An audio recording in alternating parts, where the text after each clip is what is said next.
Number two, second tone we need to keep, stay empowering. Stay empowering. Who are the children now who are having children? They were the children of the helicopter parents. Raise your hand if you're a helicopter parent. Yeah, that would be me.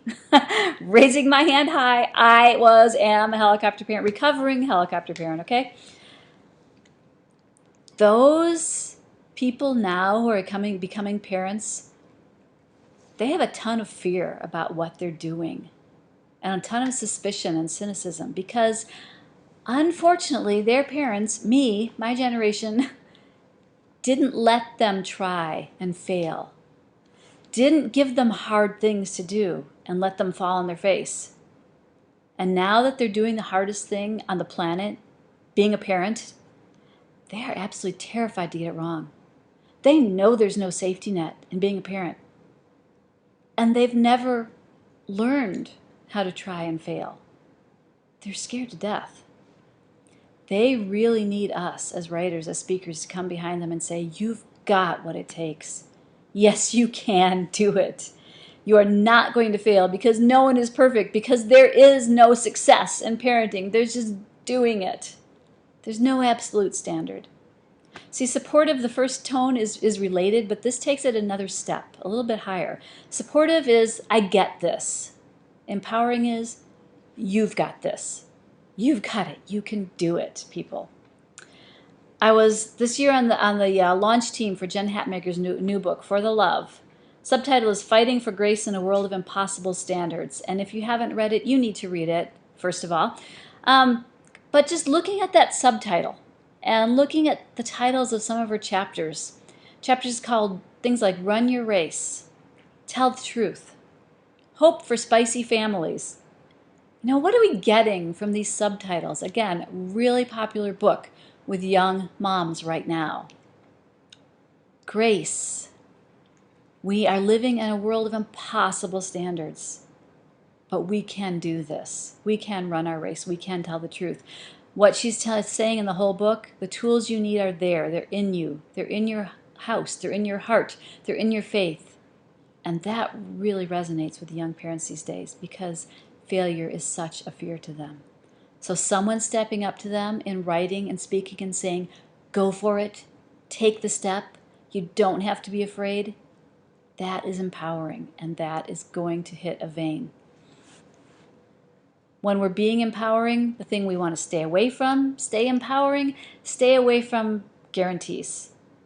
Don't make guarantees to your audience. They don't like them. They don't believe them.